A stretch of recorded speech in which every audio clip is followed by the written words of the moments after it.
এখন Alto K ten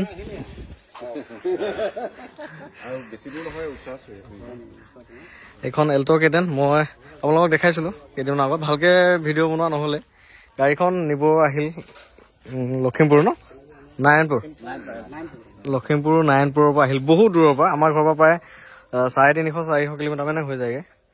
এইখন Alto K ten 2022 12 December আছিল ৰেজিষ্ট্ৰেশ্যন কেইদিনমান কম 2023 হয় আমাৰ দাদা এজন আহিল আৰু গুৰুও শিষ্য আহিছে মানে এয়া গুৰু তেওঁ এয়া শিষ্য তাৰমানে দাদা গাড়ী তেওঁৱে শিকাইছিল আৰু দাদা আমাৰ খুৰাই বুলি ক'লো খুৰা গাড়ীৰ বিষয়ে যথেষ্ট অভিজ্ঞ মানুহ তেওঁ জানে আৰু গুৰু শিষ্য আহিছে যেতিয়া নহয় জানো ক'বই নালাগে আৰু খুৰা কেনেকুৱা পালে গাড়ীখন ঠিকে আছে চব ফালৰ পৰা আপুনি যেনেকে মানে আগতে তেওঁ মোৰ পৰা ভিডিঅ' চাই থাকে তেওঁৰ প্ৰতি মোৰ প্ৰতি কিবা এটা ট্ৰাষ্ট আছে তোমাৰ মোৰ কাৰণে আপুনিতো নাচায় মোকতো আপুনি নাজানেও গতিকে মনতো অলপ অলপ ভাব আহিছিল যে ক'ত পৰা গৈ আছো কিবা আনি আছো নহয় জানো কেনেকে ভাবি আহিছিল কেনেকে পালে ঠিকে এতিয়া ভাবি আহিছিলো তেনেকে পাইছো তেনেকে পালে ন কৈছিলে গোটেইখিনি হয় একদম মানে ফ্ৰেছ গাড়ীখন মই যেনেকে কৈছিলো পাৰফেক্ট পাইছে ন হয় গতিকে গাড়ীখন এইখন দিলো এতিয়া গাড়ীখন S21 মৰিগাঁও গাড়ী যাব এতিয়া লখিমপুৰলৈ যাব S07 হ'বগৈ আৰু তাৰমানে নাম্বাৰটো চেঞ্জ নহয় খালি ডিষ্ট্ৰিক্টটোৰ কথাই কৈছো আৰু মানে S07লৈ যাবগৈ লখিমপুৰলৈ যাবগৈ দিয়ক নতুন গাড়ী শুভেচ্ছা থাকিল আৰু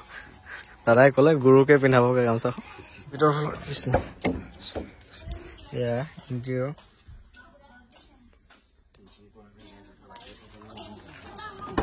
হ্যাঁ ধুনীয়া হৈ আছে গ্ৰে কালাৰটো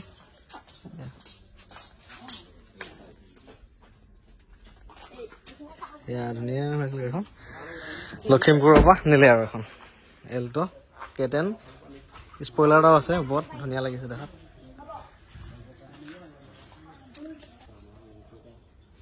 বহুত মানুহে ফোন কৰি আছিল এখন গাড়ীৰ কাৰণে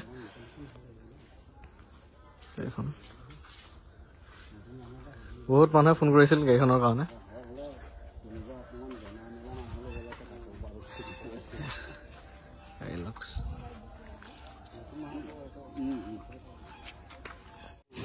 যাম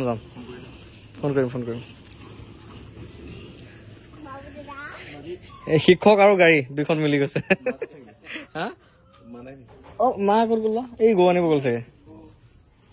দিয়া এল্টোখন দিলো যা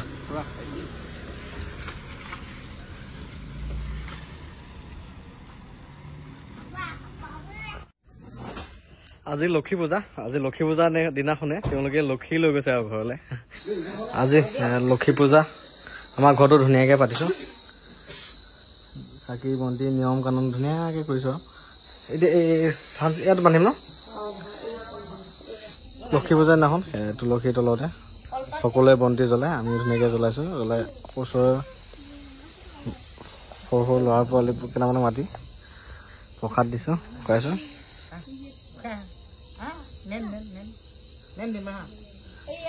অভদ্ৰ আদা পিঁয়াজ জলকীয়া এটা চলিছা